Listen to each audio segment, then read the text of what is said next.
പ്രതിഷേധിക്കുന്ന doctors ജോലിയിലേക്ക് മടങ്ങിയാൽ പ്രതികാര നടപടി പാടില്ല എന്ന് സുപ്രീം കോടതി. ജോലിയിലേക്ക് മടങ്ങാൻ ഡോക്ടേഴ്സിനോട് കോടതി നിർദ്ദേശിച്ചു. തുടർച്ചയായി 38 മണിക്കൂറോളം ഡോക്ടർമാർക്ക് ജോലി ചെയ്യേണ്ടി വരുന്നത് അനുചിതമെന്നും കേസ് കോടതി പരിഗണിക്കുകയാണ്. ആർ രാധാകൃഷ്ണൻ ഡൽഹിയിൽ നിന്ന് കൂടുതൽ വിവരങ്ങളുമായി ചേരുന്നു. രാധാകൃഷ്ണൻ, നേരത്തെയും സുപ്രീം കോടതി ഡോക്ടർമാരോട് ആവശ്യപ്പെട്ടിരുന്നു തിരിച്ച് ജോലിയിൽ പ്രവേശിക്കാൻ. ഇപ്പോൾ അത് ആവർത്തിക്കുകയാണ് കോടതി. എന്തൊക്കെ നിരീക്ഷണങ്ങളോടെയും നിർദ്ദേശങ്ങളോടെയുമാണ് കോടതിയുടെ തുടർന്നുമുള്ള ഈ ആവശ്യപ്പെടൽ?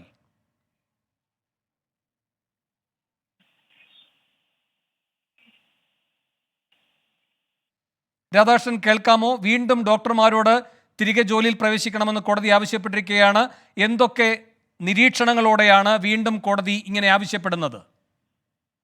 വേണു, ഇപ്പോഴും ഈ നടപടികൾ പുരോഗമിക്കുന്നതേ ഉള്ളൂ. ഡോക്ടർമാരുടെ വ്യത്യസ്ത സംഘടനകൾ അവരുടെ നിലപാട് അറിയിച്ചുകൊണ്ടിരിക്കുകയാണ്. ഡോക്ടർമാരുടെ പ്രത്യേകിച്ച് ആർജിക്കർ മെഡിക്കൽ കോളേജിലെ ഡോക്ടർമാർ അറിയിച്ചത് തങ്ങൾക്ക് ഭീഷണിയുണ്ട്, ചിലരിൽ നിന്ന് തങ്ങൾക്ക് ഭീഷണിയുണ്ട്, അതടക്കമുള്ള കാര്യങ്ങളാണ് ഉയർത്തിക്കൊണ്ട് തങ്ങൾ പ്രതിഷേധിക്കുന്നത്. ഏതെങ്കിലും വിധത്തിൽ നിയമാനുസൃതമല്ല എന്ന വാദം അത് അടിസ്ഥാനമില്ല. കാരണം തങ്ങൾ ലീവ് അടക്കം ഇതിനു വേണ്ടിയിട്ട് അപേക്ഷിച്ചിട്ടാണ് ഈ പ്രതിഷേധ പരിപാടികളുടെ ഭാഗമാകുന്നത്. ഈ ഘട്ടത്തിലാണ് കോടതി എല്ലാ കാര്യങ്ങളും പരിഗണിക്കാം എന്ന ഉറപ്പ് ഡോക്ടർമാർക്ക് നൽകിയിരിക്കുന്നത്. ഡോക്ടർമാർ ഉന്നയിക്കുന്ന കാര്യങ്ങൾ 38 മണിക്കൂറോളം ഒക്കെ 36 മണിക്കൂറോളം ഒക്കെ ജോലി ചെയ്യേണ്ടി വരുന്നു എന്നൊക്കെ പറഞ്ഞ കാര്യങ്ങളൊക്കെ വളരെ ശ്രദ്ധിക്കേണ്ട വിഷയങ്ങൾ തന്നെയാണ്. ഇതുമായി ബന്ധപ്പെട്ടിട്ടുള്ള നടപടികൾ, ഏറ്റവും ഉചിതമായിട്ടുള്ള നടപടികൾ തന്നെ ഉണ്ടാകും. ഈ വിഷയത്തിൽ ഡോക്ടർമാർ ഏറ്റവും അടിയന്തരമായിട്ട് ചെയ്യേണ്ടത് ജോലികളിലേക്ക് മടങ്ങുക എന്നുള്ളതാണ്. രോഗികളടക്കമുള്ളവർക്ക് ബുദ്ധിമുട്ടുണ്ടാകുന്ന സാഹചര്യം ഒഴിവാക്കണം.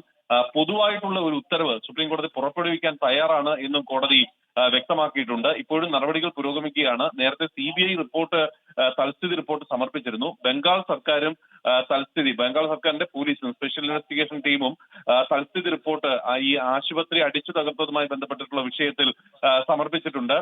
ഇതുമായി ബന്ധപ്പെട്ടിട്ടുള്ള നടപടിക്രമങ്ങൾ മുന്നോട്ട് പോവുകയാണ്. കേന്ദ്ര സർക്കാർ ബംഗാൾ സർക്കാരിന് വലിയ വീഴ്ച പറ്റിയെന്ന് സോളിസിറ്റർ ജനറൽ കേന്ദ്ര സർക്കാരിന് വേണ്ടി കോടതിയിൽ അഭിപ്രായപ്പെട്ടു. ഈ FIR ഫയൽ ചെയ്തത് അടക്കമുള്ള കാര്യങ്ങൾ പരിശോധിക്കുമ്പോൾ ഈ കേസുമായി ബന്ധപ്പെട്ട് മറ്റ് ചില താല്പര്യങ്ങൾ കൂടി ഉണ്ട് എന്ന് സംശയിക്കേണ്ടി വരുന്നു എന്നതാണ് സോളിസിറ്റർ ജനറൽ വ്യക്തമാക്കിയിട്ടുള്ളത്. ഇപ്പോഴും കോടതിയിൽ നടപടികൾ പുരോഗമിക്കുകയാണ്. വേണു. ആർ രാധാകൃഷ്ണൻ ഡൽഹിയിൽ നിന്ന് വിവരങ്ങൾ നൽകിയത്.